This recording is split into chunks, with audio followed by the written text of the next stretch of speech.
All right. Hello, friends, and welcome back to another exciting episode of Our Life, Beginnings and Always, Baxter's Route. I feel like it's been a really long time since I've played this game, even though it's only been like a couple of days. Like, I feel like we have been hiking forever, but we haven't. So last time that we were playing, we were about to have lunch in the middle of this scene.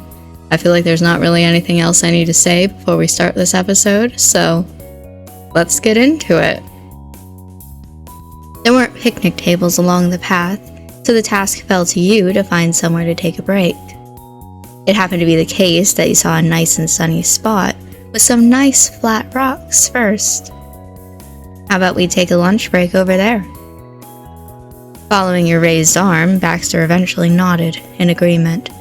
The two of you headed over to the stones and shrugged off your packs. After digging through his bag's contents, he produced the 2 sandwiches and handed over yours. The sound of crinkling beeswax paper unwrapping announced the start of lunch. My family went to the Redwoods when I was a kid. Have you been? Baxter shook his head, taking another bite out of his meal as he bid you to continue. We went in an RV with the Holdens and had sandwiches then, too, but a bird stole Mr. Holden's and he chased after that bird like it was his last meal. Really? Mm-hmm. Ma tried to tell him that we had literally 1,000 ingredients to make more, but he was so sure he could get it. So he kept chasing after it, and the story trailed on longer than you intended, but Baxter was interested every step of the way. While stuffing your face, keeping up a conversation fell off the list of priorities. Baxter followed your lead and dedicated himself to his own sandwich. Real silence was avoided thanks to the delightful world around you. The rustle of leaves, the bubbling of water, even a small songbird flitted by overhead before landing on a nearby branch. It seemed to stare directly at you and chirped. It was so picturesque that it belonged on a postcard. I get it. For the mundane activity of eating lunch, it was almost too much. Could one be overly serene?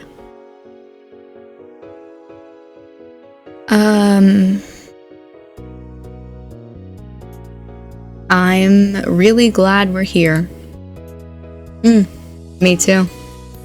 He polished off his sandwich first and then wiped his fingers on a paper napkin. He had been certain to pack those. Lovely. The place, that is. Perhaps I'm being fanciful, but this feels almost dreamlike. Huh. You understood where he was coming from.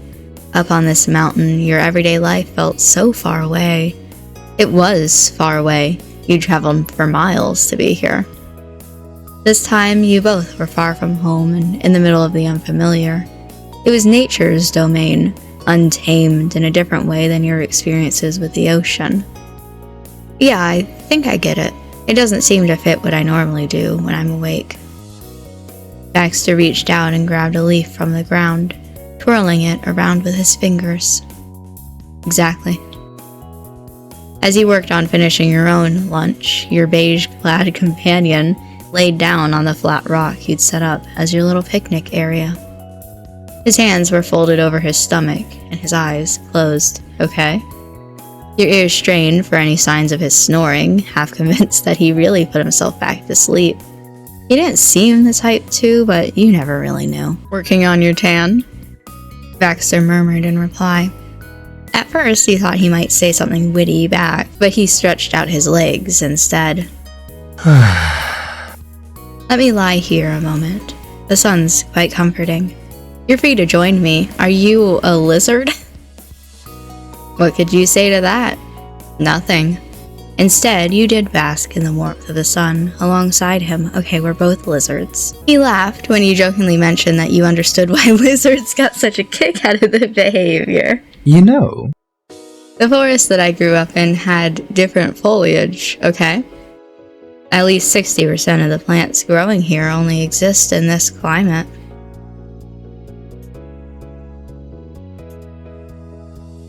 I guess I could kind of understand that.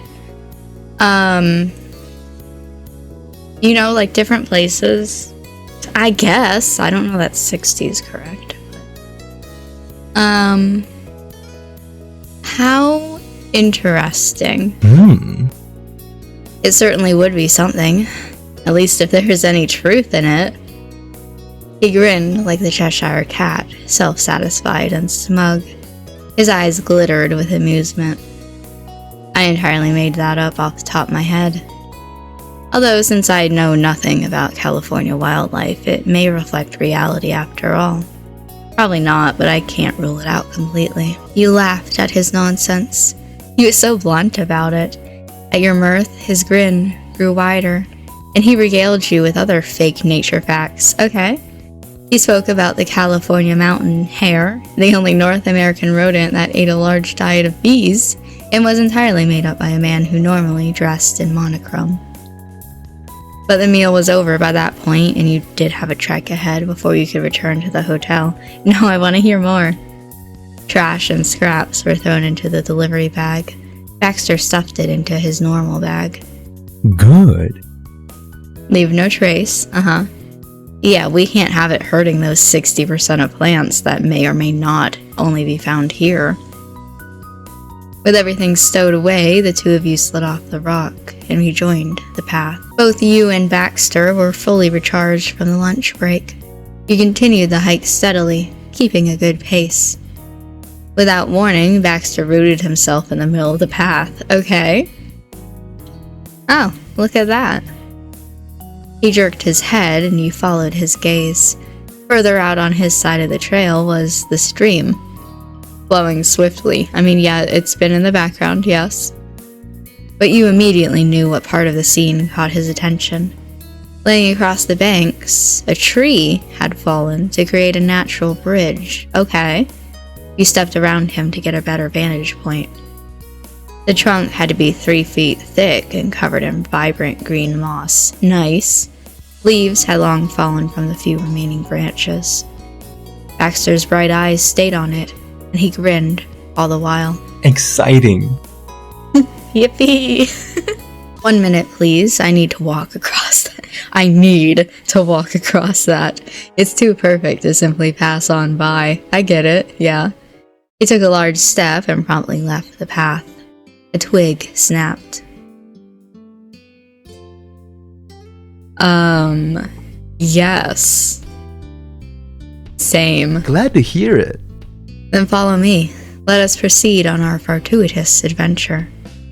I don't know if I'll ever be able to find the picture in order to show it to you guys in this video, but I have a picture of me doing the exact same thing.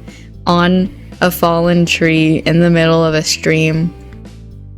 I don't even remember what trip that was on. I know it's a picture that my dad took of me, but I can't remember where we were. Upsetting. Anyway, he slowed down so you could catch up.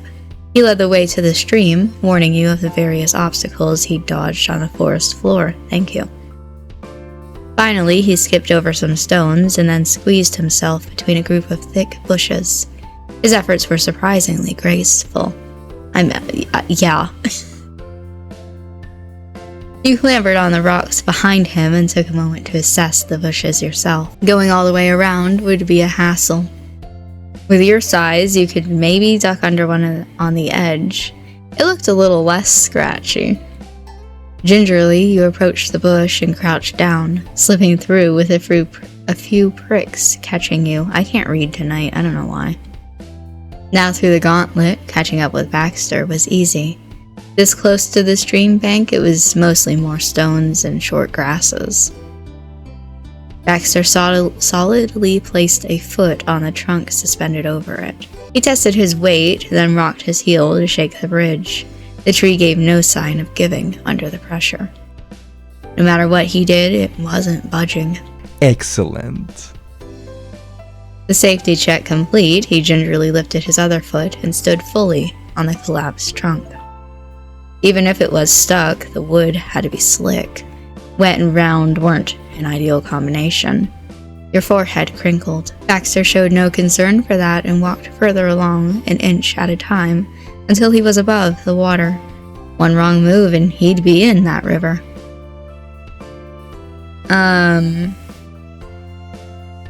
I don't think it's a problem. Enthusiastically climb on. Even with you jumping on it, damn, okay. It was unmoved by soft human bodies. He went across the stream with his arms out in light steps, heel toe, heel toe. It was almost like he was floating on air, his movements smooth and assured. I don't think I'd have any trouble. I haven't. He shimmied along after Baxter with confidence. The tree was more scared of you than you were of it, I'm sure. When the moss grew thick over the trunk, it squished underneath your shoe. However, it was firmly attached, and your foot never slipped. As long as you didn't falter, you'd keep your balance. The log was large enough that even with how round it was, you had plenty of room. When you reached the halfway point, directly over the heart of the stream, Baxter paused. Is that fine? Sorry to block the path. Can we take a minute here? Sure. He twisted, pivoting his feet so he'd face the water. You copied him and breathed in the beauty. Together, you stood on top of a fallen tree as the stream flowed right underneath. The water was clear. Tiny fish darted in and out of hiding places. It was its own little universe, tucked away at the top of a mountain. You looked over to Baxter. Hey. Your eyes met. He must have already had you in his gaze. Okay, damn, look at the river. It really was a wonderful view. The river, right? I'm quite grateful for my impeccable balance in cases like this. Are you really going to tell me that stuff like this happens to you regularly? I'm not going to tell you anything other than, well, you'd be surprised. He flashed a mischief-filled grin. At this point, I'm learning to accept whatever from you. It's easier that way. Good. He considered asking for more details, but doubted that he'd elaborate. Suddenly, there was a splash in the stream below. A ripple spread across the water, but the cause of it remained a mystery. There was nothing to be seen. A fish, probably? Baxter restored his attention to the log. He tapped on the trunk, taking off a loose remnant of bark. We don't actually need to go all the way across. Nothing particularly enthralling is over there. Bravo. I've enjoyed our little, I don't know how to pronounce that, tryst? Very much, but I believe this is the curtain call. Alright. You ambled to the other side of the bank without any difficulty. Now that you'd done it once, it held no surprises. Baxter hopped off after you.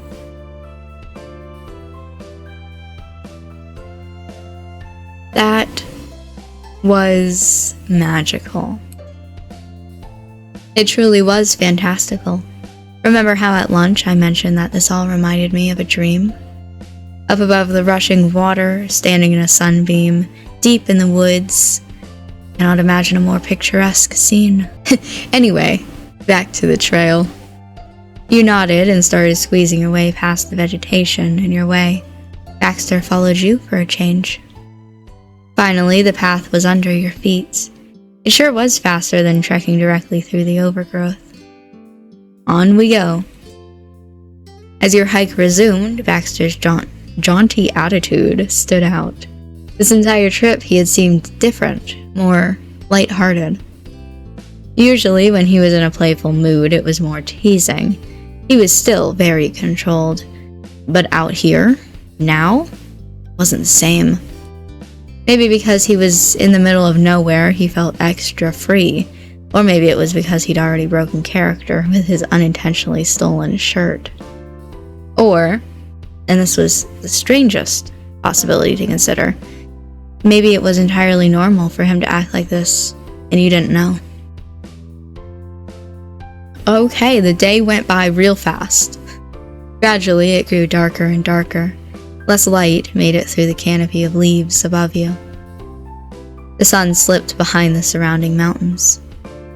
It was well into evening when you caught sight of the hotel. Ah, we've arrived. To be honest, I'm having many regrets, okay? His tone was light and jokey, but there was something boldly truthful to his words. I should have reserved the rooms for much longer. Everything is ending much too soon for my taste. Right, because like we have to leave tomorrow. That is really sad. He rubbed a hand through his hair, exhaustedly sweeping it back into place. However, at this point, there is no helping it. Live and learn, Baxter. You return to the warm lights of the lobby. The plush red carpet squished in a strangely decadent way compared to how gross you felt from tromping around the woods all day. Baxter halted you mid-stride with a question. What are your plans now? I don't know. You hadn't thought that far, but Baxter didn't pause long enough for you to answer. If you were willing, we could eat dinner together. For example, I've heard the room service here is divine. We could also go somewhere else, but I'd require a few minutes to change. You don't want to go out in beige? Room service is fine. Ordering from the hotel was a lot more convenient than the alternative. After a long hike, you were ready to simply kick back. Baxter appeared grateful at your decision. Apparently, the trek took its toll on him, too. That's wonderful. Now we can fully relax. Your stomach gurgled at the mention of food. The new plan was just in time, and you headed straight up to Baxter's room. He led the way to his suite like the hotel was the back of his hand, though it was a simple way out. But under his confident guidance, you reached the destination, and he dropped your bags on the floor. The carpet muffled the thump. Baxter spread his now free arms widely to welcome you in. Please, take a seat wherever you'd like. Baxter moved towards the nightstand and scrounged up a pamphlet on hotel services. You sat down at the side table. Baxter flipped through the booklet until he spied the menu. Found it. He joined you around the table and placed the menu down so both of you could read it. At a glance, most of the options were classic comfort foods. It matched the cabin in the woods aesthetic that the hotel was going for. However, it also had a sprinkling of more high-end options to cater to a certain set of its clientele. It couldn't be understated how weird the concept of getting lobster in a hotel was. All entries came with seasonal veggies and a homemade roll. In addition, you could also pick a side of mashed potatoes, fries, French onion soup, or a salad. Baxter was hemming and hawing as he did when spoiled for choice. You could only hope it wouldn't be as much of a struggle for him as choosing which ice cream to get. You considered the options for yourself and decided on, okay, what are our options? Just a big salad. Shepherd's pie, nice. I love a good shepherd's pie. Hot roast, lobster, oyster, and scallop platter. I've never had oysters. Or scallops, really. But they sound gross and slimy. Grilled cheese with tomato soup, alright. Turkey with gravy. Bolognese. Risotto, steak, prime rib, steelhead trout, lasagna, or gnocchi.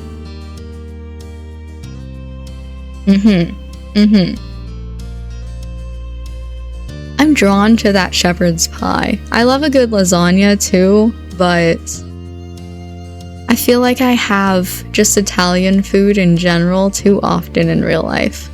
Shepherd's pie is like an every so often, you know? That's not something that you can just make at home. I guess really you could, but like, I'm lazy. Let's go shepherd's pie. As for the side, you picked out your favorite of the list. Oh. Fries. That's a really difficult decision. Potatoes are potatoes, right? Imagine if they had like a baked potato there too. God. When I go to restaurants, you know, that have sides that you can choose from, I always get potato and potato. Whether that's baked potato and fries, or mashed potato and fries, or fries and fries. It's always potato. Let's go with some fries. Well, Let's go with some fries. I'm getting shepherd's pie. We don't need mashed potato. There's nothing standing out on the menu for me, but that makes it easy. I'll get the risotto and a side salad. Okay? Baxter confirmed your order again, as well as repeating his own, before swanning over to the room phone. He dialed room service and placed the order promptly. Goodbye. He hung up on the call and sat down on the corner of the bed. He tapped his fingers on his leg. All that was left was to wait. You decided to spend the time cooling down from the hike and cleaned up a bit. Okay. Baxter cranked up the AC and washed his face with a damp towel. You collected a bucket of ice from the hallway ice machine and treated yourself to some crisp water. Ooh. About 30 minutes after the order was put in, a knock rattled the door. Baxter volunteered to get it. Hi. He opened the door and let in a waiting staff member. The employee rolled in a cart carrying literal silver platters. They set out the food on the table for you. Please enjoy your dinner. Let us know if you need anything else. Thank you. Yeah, thank you. Privately, you were impressed by the fanciness of the presentation. Ooh, fancy shepherd's pie. The staff member made their farewells, leaving you to your meal. You reconvened around the table once more. Well, this food comes from the restaurant in the hotel. It's not a small operation preparing it. Oh? Chatting and chewing happened in turns. The topic inevitably came to your preferences for food. Everyone always talks about fries and ice cream going together well, but honestly, they're missing out on the obvious, okay? Fries and whipped cream are even better. It's still the sweet and salty combination, but you don't have to deal with cold fries. Okay.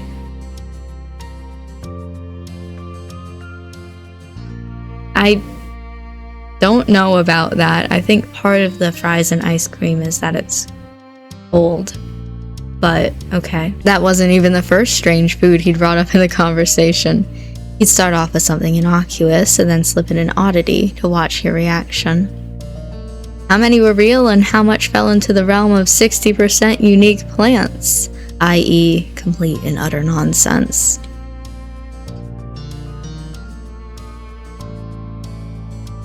I'll have to try. I like this. Have you ever thought of trying fries with pies? I am actively eating fries with shepherd pie. What do you mean? What is this? I am having fries with pie. That's not the kind of pie that they mean, I assume.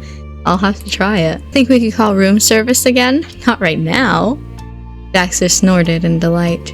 You were tempted to push it even further and go for the phone. If you desire, who am I to stop you?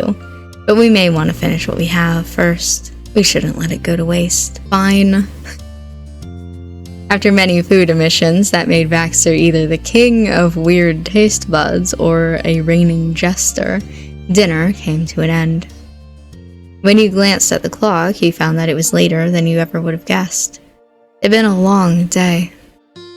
Sitting back in your chair, you stretched your arms up. Your legs were feeling the effects of traipsing uphill for miles. A yawn bubbled up when your phone rang. Who'd be calling you at this time? You pulled out your phone to check if it was anything that mattered, or a spam call. Liz's name showed up on the screen. Right, of course, your sister wouldn't wait any longer for the mandatory check-in.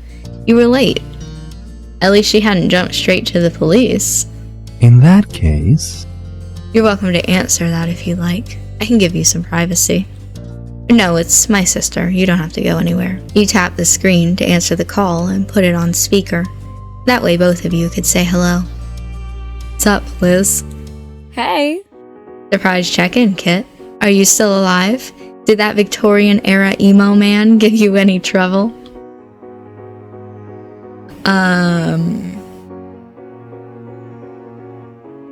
I live.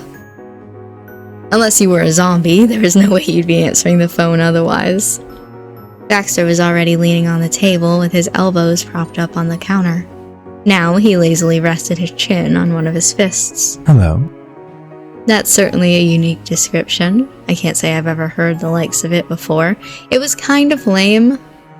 Not gonna lie, Victorian era emo man.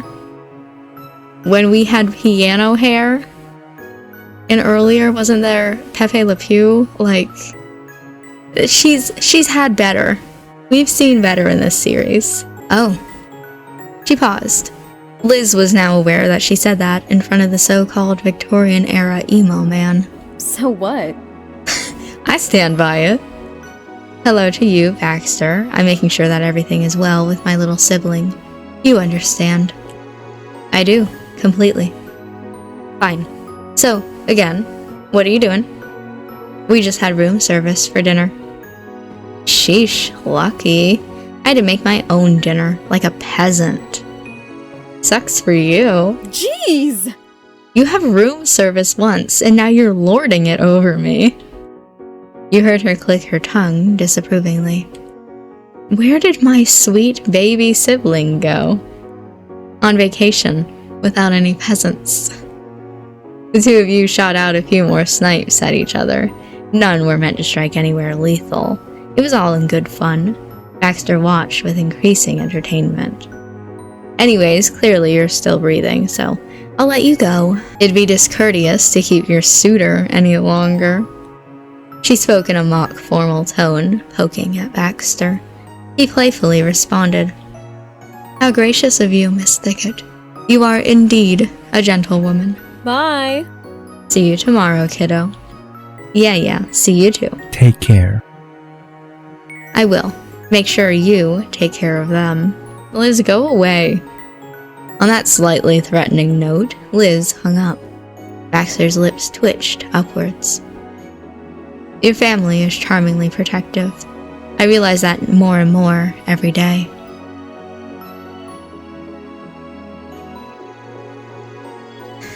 That's right, and you shouldn't forget it. No, they're the best. This is funny though too, but I really like them. It makes me happy to hear. His words lingered. There was more happening there than an offhanded statement. I am nearly a stranger, and I cannot deny I'm imposing a great deal on your free hours. It's good to be cautious. Honestly. And truly, I do like your family, at least as much as I can from the little we've interacted. Speaking of, he lifted his head and his hand fell under his chin instead. He furrowed his brow. In general, I would never dare to be this presumptuous, but I cannot deny that I am deeply curious about you as a person, okay? So I'll venture to ask if you'd be willing to share more about your family history. Are you a doctor now? Oh. It made sense. Your family wasn't a mother and father who had children born to them. He knew that much. There were more ways than one that you could all have come together. You didn't remember ever explaining anything to him. Yeah, I mean, sure. You could at least give him the highlights. Baxter humored many of your questions about him. Getting to know each other better was a two-way street. I'm adopted, and Liz is too. We're from different places, and we're adopted at different times. We weren't even born in the same country. It's amazing that we met each other at all. But we were both really young. We've spent almost our entire lives together. I see. Well, it's fantastic how you've made your own beautiful family. Thank you. Oh, my character said it too. His words made you feel warm inside. You respected how easily he took it. It made you wonder about his family situation. He had been rather closed-mouthed about it so far. And again, the two-way street analogy came to mind. Are you and your parents blood-related? Oh yeah, we certainly are. His voice took on a certain amused bent. His lips stretched thin. My parents might have well been through with me many times over if I wasn't their own flesh and blood. Before you could ask what he meant by that, he chuckled. Sorry, no, that's me being dramatic. They're family, and I'm their son. That's what matters at the end of the day, blood-related or not. Okay. It's nice your parents care about you. You wouldn't voice the flicker of worry. I'm thankful for that as well. Now, If I wasn't the boy they raised together in any capacity, then there would be problems. He laughed some more and brought his fingers to his lips. That topic was over. Well, he pulled at the collar of his roommate's shirt. His gaze searched out the room's ticking clock. good night. It has been a delightful day, but I should not linger forever. There is much to do tomorrow. Good night, Kit. He stood, and with a slight wave, he grabbed his bag to go. This is really funny, but I don't want to be mean to him. Three of these are messing with him, and one is being serious. I'm gonna say, Baxter, this is your room. Where are you going? Ah. Suddenly flustered, Baxter scratched the back of his zebra head, or piano head, as the wise bartender once said. Baxter then grinned down at you. That is correct. He stiffly returned to his chair and sat with one knee held up to his chest. Then I will, in fact, stay right here. You, however, are welcome to go when you are ready. You cackled and got to your feet, sparing him from further embarrassment. With you moving to leave, Baxter found his shoes very interesting. I hope you get some sleep. Baxter hesitated to reply. You paused, sensing that he would answer. He just needed a little more time to choose the right words. Well, I do intend to sleep. Always good. But in truth, I don't expect it will be soon, okay? I will be packing after you take your leave, and after that, who knows? A lot of words to build a mystery. What do you mean? Baxter chuckled and tapped his foot. I said who knows, didn't I?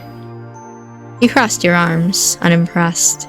He snorted at you, and it was difficult keeping a straight face. He'd better explain soon. alright. That's not exactly correct. I'll admit I know myself fairly well. I also am aware of a drink station in the lobby that is open at every hour. There is also a fire that stays lit all throughout the night as well. I'm expecting that instead of being in bed like a proper young man, I will end up in the lobby with a cup of tea, like an old grandpa.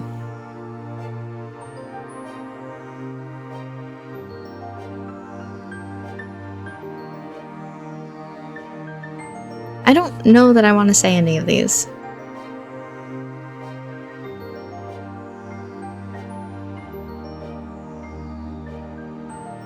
Like, my answer would just be, alright. Okay. Would you mind some company? I don't know. Hot drinks by the fire sounded lovely. You hoped that he was fine if you wandered down yourself. Oh? He narrowed his eyes and his smile curved up more. Am I the bad influence here, or are we enablers to one another? I am always an enabler.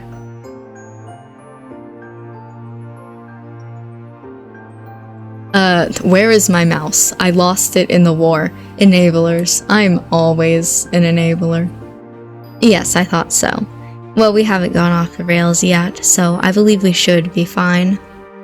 His amusement was tangible, and you are already looking forward to the next outing. I'll text you when I've made it out to the lobby.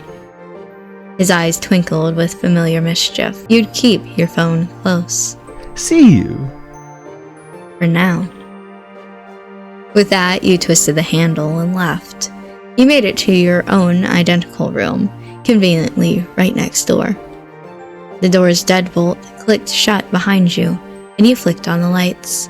Despite the new illumination, the suite was not as bright as Baxter's room. Okay.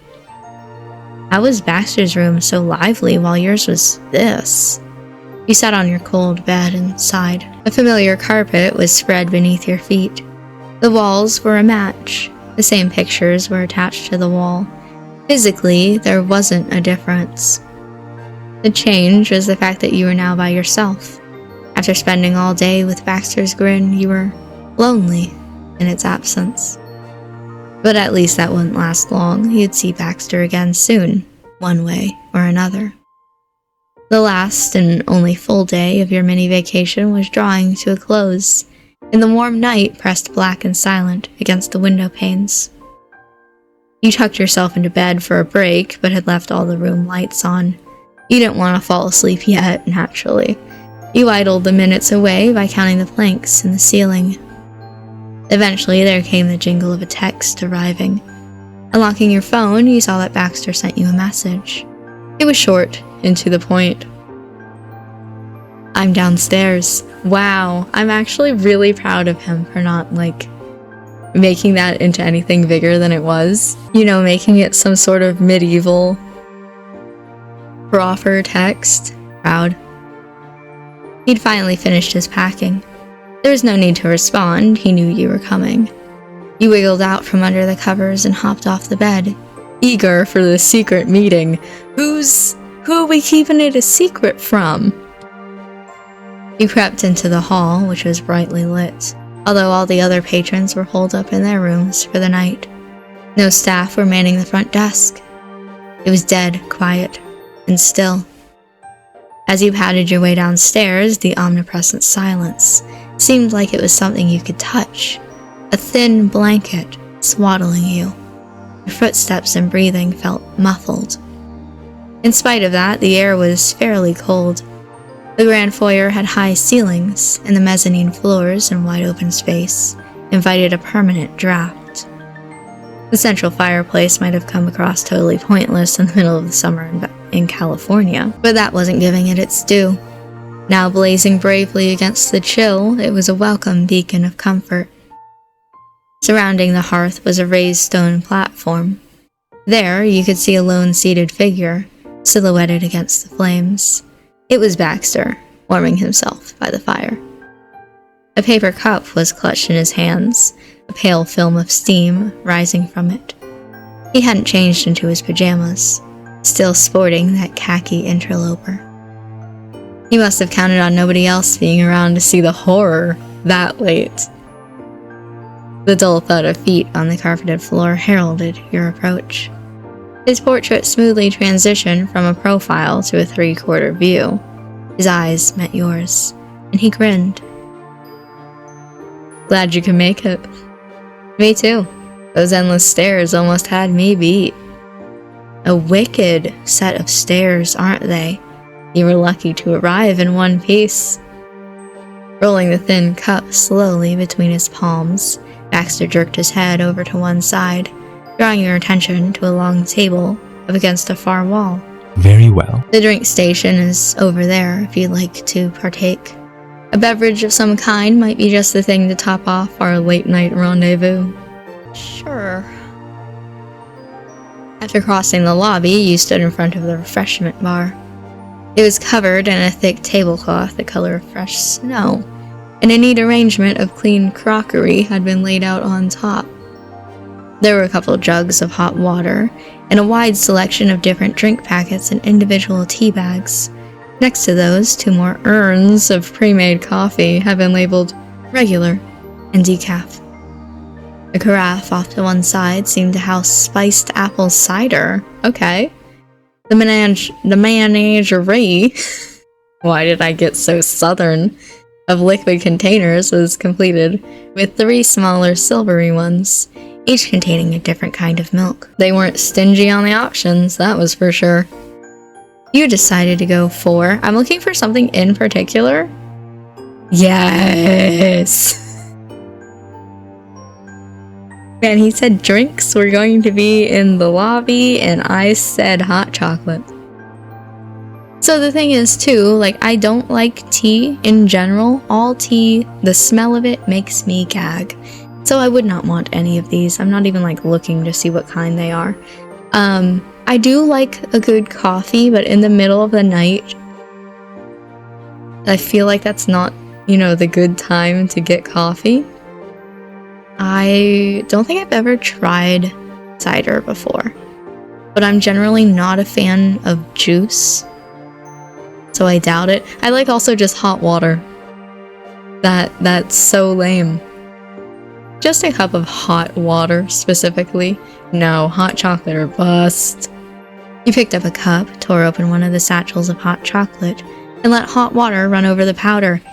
Yes! That's another thing too, I was questioning, because there's like 16 different kinds of milk. There are 3. Was I going to make hot chocolate with milk or with water? I like it better with water because I think hot chocolate made with milk is too milky. Too creamy, I guess, but I'm always considered weird for not liking milk in my hot chocolate. Anyway, I mixed it with one of the coffee stirrers nearby, relishing the sugary chocolate smell.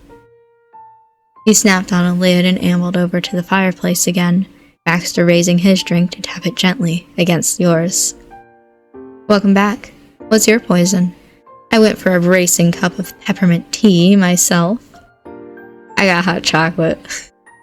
Delightful. A momentary flash of realization crossed his face, and then he let out a huff of amusement. It appears we find ourselves out to drinks yet again, Kit. I must apologize for the lack of originality.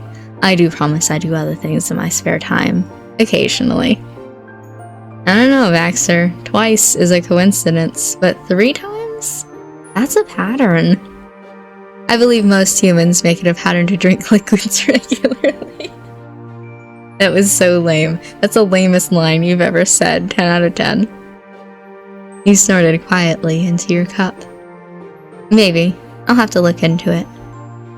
Baxter scooted over on his perch, patting the stonework with his free hand to indicate that you should take a seat beside him. You plopped yourself down in front of the fire, relishing the cozy glow on your skin and the heated slabs beneath you. Baxter was staring absently into the grate. As you sat there with him, enveloped in the warmth of the fireplace and the closeness of his presence, you felt... I don't know. Oh.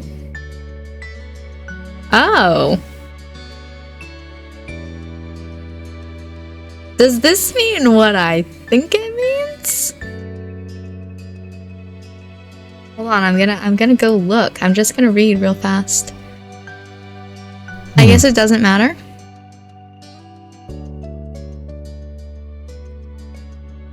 I'm reading real fast. Okay. Assuming that that's not going anywhere and this decision doesn't matter, just... I'm gonna go with this one. Because my thought was... fire, a nice hot chocolate, that sounds cozy. And the closest that we have here is comfortable. I don't know about, like, you could drift off right then and there. But... I like comfortable. Baxter slowly sipped his tea, and then set his cup down next to him. It's funny. More than once on this little excursion, I found myself forgetting that I'm supposed to be on a summer vacation. Especially right now. Curled up in front of a fire, cradling a cup of something hot. Puts me in mind of long autumn nights, when the days are beginning to waste away into nothing. And this decor, too. The wood, the stone, the grandeur. I might have believed myself to be back in my childhood home, in Oregon. Really. He lifted a leg up onto the edge and tucked his knee under his chin, still focused on the burning light. His expression was distant, wistful. Yes, it's one of the reasons I chose this hotel, as a matter of fact. Though I never lived in a building of this scale, the effect is similar. You could say that I was raised in a big, cool house. Cool in the sense of impressive rather than underheated. That was what my friends used to call it. I loved it when they could come and visit. There was scarcely anything better. They never got over their sense of awe, and I ate it up. I like to think myself special in those days. To be young and innocent. His features melded into a form that was more familiar. A curt little smile. How strange. Usually I find indulging in nostalgia to be an unpleasant endeavor. But here and now it's easy, and it's nice. I I suppose it's because, for once, I can share my thoughts with another person, rather than ruminating on the past by myself. His eyes peeked askance to yours before returning once more to the flames.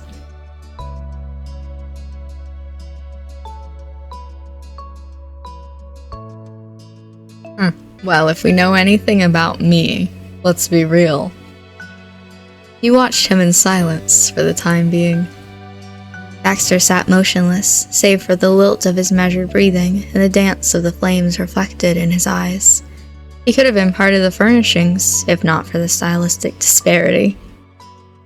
It hasn't been easy to find anyone to reminisce with, not for a while.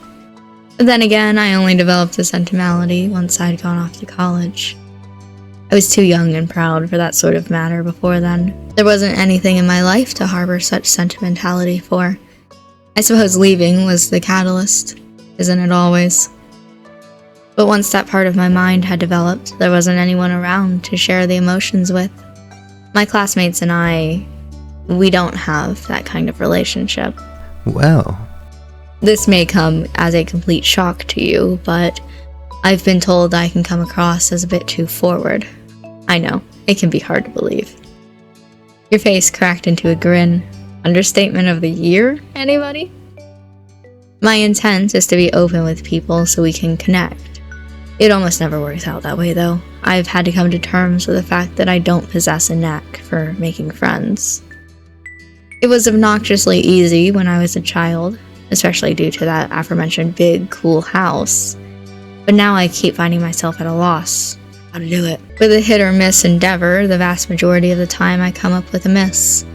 Only lately it's been different. Incredibly different. I almost worry my luck won't last. His voice had dropped to a low murmur, barely audible over the crackling wood in the grate. It will all be over soon. It was an echo of what he'd said after your hike this afternoon, but this time it went one small step further. I wish I could stay. That's really cute. The fact that that entire line was said, that was cute. His eyes were closed now, and a shallow crease had appeared in his forehead.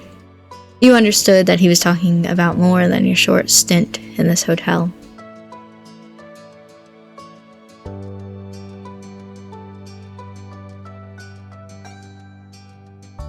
I like a lot of these. I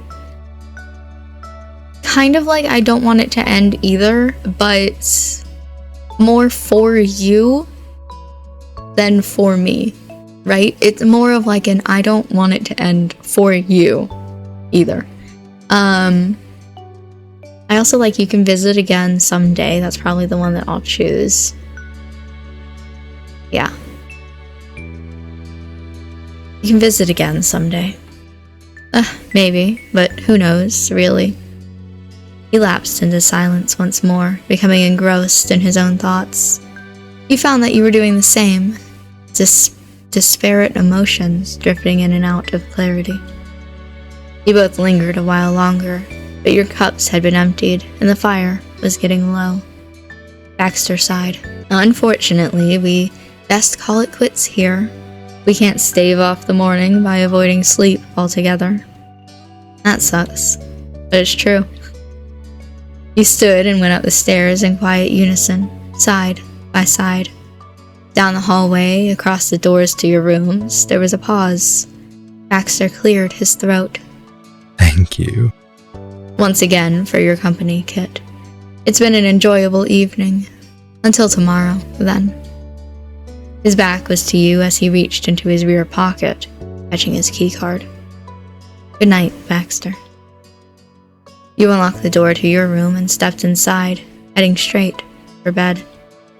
You collapsed into it, your mind starting to lose its grip on consciousness the second you hit the mattress. Damn. A new day greeted you suddenly and without warning, sunshine streaming in through the windows. The curtains simply stood there and let it happen. You'd forgotten to draw them shut. The end to your miniature holiday had come. You promptly got out of bed and began to pack, following your usual routine as best you could. You didn't end up seeing Baxter again until after 11 o'clock, As promised, he'd taken a lie-in after burning the midnight oil, and had to make a last mad dash in order to check out at noon. Luckily, you managed the departure without too much of an issue. The two of you loaded up the car and set off for home. Home, for one of you, at least. While you were returning to your normal life, Baxter was instead exchanging one kind of vacation for another. Or maybe you thought, watching the California landscape drift past the window, Baxter was leaving his own version of normal behind right now. The mountainside lodge had been home away from home for him, a simulacrum of his life in Oregon. Much more familiar than a sleek condo by the sea. You continued to reflect on this as the road rolled out before you. Occasionally, you would swap comments with Baxter on random subjects, at other times retreating into the privacy of your own head. Rapidly, your time up on a mountain was fading into memory. You were lucky, you decided, to have seen such a small piece of Baxter. He had entrusted you a shard of himself, a tiny spark of light shining from somewhere deep inside. You understood him better, if only a fraction. It was probably the only glimpse into the real life of Baxter Ward that you'd get. Okay, that ending felt a little bit depressing, not gonna lie. I'm also really surprised that we only have like one more moment until summer ends. Yeah, I'm really excited to end step 3. I'm really excited to get into step 4. Like I've said, I know some spoilers for the end of summer. And while I don't know that much about the beginning of step 4, I do know like one thing. I'm excited to see that happen. I'm excited to see what sort of choices that I can make and how exactly that's going to play out. But that's it for this episode. I mean, we finished up Mountain. We're at about an hour. We're a little bit early, but you know, I have to end this episode here, unfortunately. I hope that you enjoyed this, though. I hope you had a good time, are having a good time, and you are excited to see planning next episode. But we will have to wait until next episode for some more of our life, beginnings and always Baxter's Route.